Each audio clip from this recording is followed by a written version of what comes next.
राजस्व की टीम की दबंगई आई सामने, पीड़ित की गिराई गई कोयले की भट्टी। खबर उत्तर प्रदेश के जनपद अमेठी के कोतवाली मुंशीगंज क्षेत्र से है। पूरा मामला तहसील अमेठी के अंतर्गत आने वाले गांव धरई माफी में एक व्यक्ति अपने खाते की जमीन में कोयले की 2 भट्टी बनाकर अपना व अपने परिवार का भरण पोषण करता था, लेकिन ये राजस्व विभाग को नागवार गुजरा। पीड़ित संजय कुमार मिश्रा पुत्र स्वर्गीय साधु मिश्रा निवासी ग्राम धरई माफी थाना कोतवाली मुंशीगंज के जमीन को हल्का लेखपाल के द्वारा सरकारी जमीन बताकर 50,000 रुपए की मांग करने लगे। पीड़ित ने 15,000 रुपए भी दे दिए, लेकिन उसके बाद भी हल्का लेखपाल व कानूनगो के द्वारा पीड़ित किसान की कोयले की भट्टी को जेसीबी मशीन से गिरा दिया गया। जबकि पीड़ित ने कहा कि हम जीएसटी जमा करते हैं, कोई अपराधी नहीं है। हम अपनी जमीन को जानकर इसमें काम शुरू किया। अगर सरकारी जमीन पैमाइश के बाद निकलती है तो हमें कुछ दिन का समय दिया जाए और हम भट्टी को हटा देंगे। पीड़ित जिलाधिकारी कार्यालय पहुंचकर प्रार्थना पत्र देने वाला ही था कि उससे पहले राजस्व कर्मियों ने मनमानी करते हुए पीड़ित की दोनों भट्टियों को गिरा दिया, जिससे पीड़ित का लगभग 1.5 लाख रुपए तक का नुकसान हो गया। भट्टी गिरने से कोयले में आग लग गई और मौके पर फायर ब्रिगेड की गाड़ी आग को बुझाने के लिए मौके पर पहुंची, लेकिन 24 घंटे के बीत जाने के बाद भी पूरी तरह से आग नहीं बुझ पाई और पीड़ित किसान का काफी नुकसान हो गया। पीड़ित बार बार कहता रहा कि हम प्रदेश सरकार से लाइसेंस लिए हुए हैं, लेकिन किसी भी कर्मचारी ने उसकी एक भी नहीं सुनी।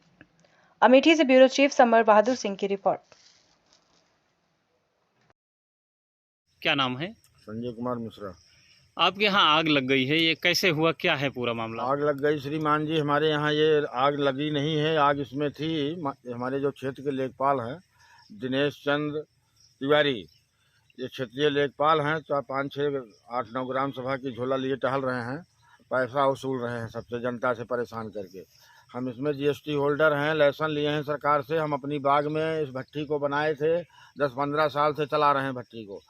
और इसमें आग थी, हमने उनसे निवेदन किया था कि इसमें आग है, मत गिराइए। हम नहीं थे, कल डीएम साहब के पास गए थे मिलने के लिए, तो उनको पता लगा कि आप कहाँ हो, हमसे फ़ोन किया गया। तो हमने बोला डीएम साहब से मिलना है, कहे तुरंत चले आइए। जेसीबी लेके हम पहुंच गए हैं, फोर्स लेके वहाँ आपकी भट्टी पे। तो हमारे पास हमारी पत्नी थी यहाँ पे, भट्टी गिरा दिए। हमको न डीएम साहब से मिलने दिया गया, ना एसडीएम साहब से मिलने दिया गया। एसडीएम महोदय चौपाल लगाई थी, उस दिन भी कहे थे कि आना वहाँ पे। हमसे पैसे की मांग की गई, 50,000 रुपये से फिर 20,000 में आए। 10,000 रुपये हमसे एक बार लिए, 5,000 रुपये एक बार लिए, 5,000 नहीं दे पाया था। उसके बाद में हमको एसडीएम के चौपाल में बुलाया गया। फिर बाद में बोल रहे हैं फ़ोन करके लेखपाल महोदय कि एसडीएम साहब का मूड आज सही नहीं है, आज रहने दीजिए, अब फिर बात हम बताएंगे आपको। हमने कहा भट्टी चलाने दीजिए हमको 2-4 महीने का। हमारा बाग हम किसका वो दायर किए हैं, बंटवारा दायर किए हैं, और नक्शा दुरुस्तीकरण का भी मुकदमा डीएम साहब के यहाँ किए हैं। और हमारा ये हो जाने दीजिए, हमको तब तक 4-5 महीने का मौका दीजिए। हम अगर सरकारी ज़मीन है तो खाली कर देंगे। बुजुर्गों ने हमारे बांटा था, सब पारिवारिक बंटवारा हुआ था, उसी अपने बंटवारे को बाग समझ करके हमने इसको लगाया था, ना कि सरकारी की ज़मीन या ग्राम समाज की ज़मीन। पारिवारिक बंटवारा जो किया था, हमारे पिताजी अनपढ़ आदमी थे, जो उनको दे दिया गया था, उसी बंटवारे को लेकर के, उसी बंटवारे में जो हमारे पिताजी काबिज थे, उसी के अंदर हमने अपनी भट्टी बनाया था।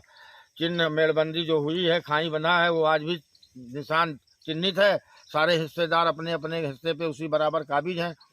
किसी के कहने से या कोई कैसे कहने से लेखपाल हमारे खिलाफ ये हमारी भट्टी गिरा दी है। इसमें 1.5 लाख रुपए का माल जल रहा है, आप देख रहे हैं। कल 11 बजे से गिरा हुआ है और इसमें 1.5 लाख रुपए का कोयला है।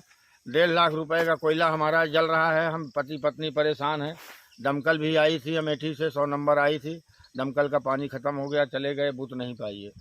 परेशान हैं हुजूर, इसमें हमारे बच्चे भूखे मर जाएंगे। 4-5 महीने का यही सीज़न है, बाकी दिन खड़ी रहती है गर्मी में, कोई इसका पूछता नहीं है। इसी तरह अपना लकड़ी वगैरह काट के अपना जीवन पालन पोषण करता हूँ। और हमारे साथ अन्याय हुआ है, ठीक है, सरकार की ज़मीन है, सरकार को खाली कराना चाहिए। कोई अपराधी नहीं था मैं, कोई ऐसा नहीं था। हम अपने यहाँ के निवासी हैं, कहीं से आए नहीं हैं। हिंदुस्तान में जो भी ज़मीन आदमी अगर पृथ्वी पे है तो कुछ न कुछ सरकार का सब लिया दिया है। इस तरह से हमारे खिलाफ़ कार्रवाई की गई है, हमें बड़ी तकलीफ़ है और हमारा इतना नुकसान हो गया है। हम लेखपाल के खिलाफ़ चाहेंगे कि सरकार से कार्रवाई की जाए, इसकी जांच हो। हम दरख्वास्त भी दिए, 1076 पे कॉल किए हैं और दरखास्त भी दिए हैं ऑनलाइन मुख्यमंत्री जी के आप यहाँ। ये भट्ठी अपनी बाग पर लगाए थे या सरकारी जमीन ये पर? सरकार हम अपनी बाग में लगाए थे। सरकारी जमीन तो लेखपाल अभी 10 दिन से कह रहा है कि आप सरकारी जमीन लगाए हैं, इसको खाली करो, पैसा मांग रहा है हमसे। हम अपनी बाग में लगाए थे, आज से नहीं। इसमें हमारे आजा बाबा सब इसी में पेड़ थे हमारे, इसी में खाते पीते थे। हाँ, बाग हमारी क्लियर नहीं